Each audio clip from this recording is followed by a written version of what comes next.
stands for Human Immunodeficiency Virus, the virus that causes the disease known as AIDS. The virus was first identified in the 1980s, and today many people are infected with the virus, and many people have died of AIDS. The infection rate is particularly high in some parts of the world, like sub-Saharan Africa, where many children and young people die of the disease on a daily basis. Viruses are tiny infective particles which can only live and reproduce inside other living cells. They are very simple in structure, consisting only of a protein coat and a core of DNA or RNA, the chemicals which contain the genes. HIV contains RNA, so it is called a retrovirus. They gain entry to body cells, impose their own genes, and force the cells to make new viruses. In this way, they destroy cells and cause disease. HIV attacks white blood cells called T lymphocytes, which are an important part of the immune system. As the virus destroys more and more of the T cells, the body is unable to fight infections, so the person contracts a variety of opportunistic infections, such as tuberculosis and pneumonia. When a person becomes infected with HIV, they are said to be HIV positive. At this stage, they usually have no symptoms, but they can pass on the virus to others. The virus is not easy to catch. It is only passed from one person to another through body fluids, such as blood, semen and breast milk. It is passed on mainly through sexual intercourse, infected blood products, such as in transfusions, when people share infected needles, for example intravenous drug users, and from mother to baby, either across the placenta or in breast milk during breastfeeding.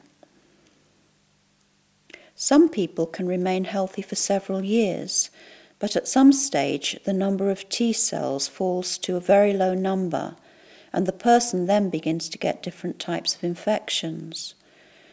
At this stage the person becomes very ill and is then said to have AIDS.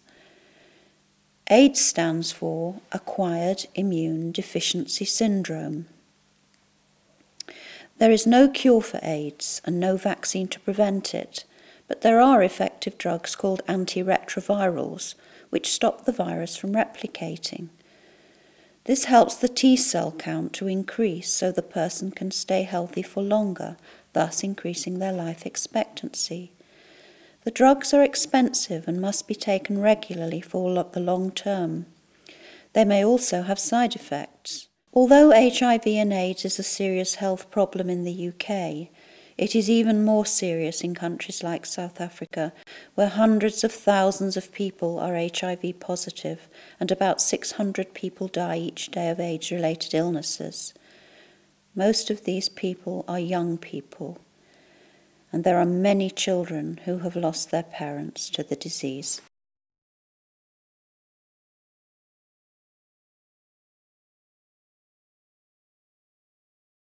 You definitely no friend of mine.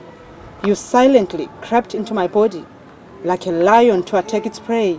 On my slightest movement you ducked to find refuge in my blood, making it your companion, my blood. Once there you never rested like companions should, but started attacking each and every cell in my blood that ever gave life to me. Once I became vigilant, your tricks having mastered, you took on a new combat, releasing all your missiles, which are meant to take my life away. Unfortunately, it was not known to you that I had a plan, a strategy for you. If it was combat you wanted, I gave it back to you, even greater. If it was my life you were aiming at, I refused to give in. If it was my blood you were thirsty, so thirsty for, to quench away your deadly goal, like a Dracula rising from the dead, to suck away blood from the living. My blood is no such that it could be sucked away to take to the grave a beautiful soul that has so much to live for. It is time, therefore, that we part ways forever. Between you and me, you will agree, this was a battle worthwhile. Many lessons have each one of us gained, that though others may accommodate you and regard you a friend to talk to, there is someone out there who has so much been your match to tell you face to face, you are no friend of mine. The main idea of the project was to give dignity to those who are infected by the virus. So he wanted to work hand in hand with people that are HIV positive, just also to give them hope. As you know, there's so much stigma that is attached to the HIV and AIDS. So we started the project in the year 2003 with 65 field workers. We went on as time goes on, and then in the year 2004, that's when we introduced the hospice. Because of the pressure coming from our workers, sometimes they're sick, they're staying in the shacks. When we go there, we find out they are sick, they don't have anyone to look after them. That's when we decided we were going to open up a hospice. But we didn't know how. We didn't have the funds, we didn't have the means. But we just say we were going to start a hospice. We called in the Department of Health and also some other stakeholders that are working around in the Philippi area. We introduced our proposal to them. Well, everyone was so taken up about the whole hospice thing because we have realized that in this area there is no hospice and you have to walk miles to go to the clinics, miles to hospitals, day hospitals. And in some cases, when you go there, there is no medication. You are returned back and then they'll tell you that they are taking a certain number. So you have to wake up at 2 o'clock in the morning to get to those facilities. And if you don't get there in time, you must know that there's a certain amount of people that will be taken in. And so that's why we decided to open up a hospice so that it's going to be accessible and easy to reach, you know, because we're in the central of Philippi, right in the middle of the Mitchell's Plain district. So we started this project. Egazini, egazini, egazini, egazini, egazini, egazini, egazini, kukhona ingculaza.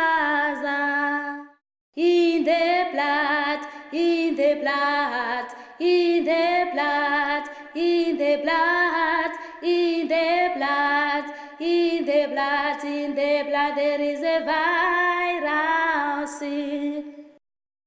I started here as a volunteer.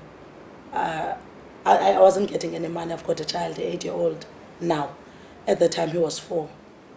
And I'd really loved this job because it brought so many relief in a way, because I had to share my life with total strangers and then I have to accept them. And also they had to accept me in their homes and share things with them, you know, like the deep, darkest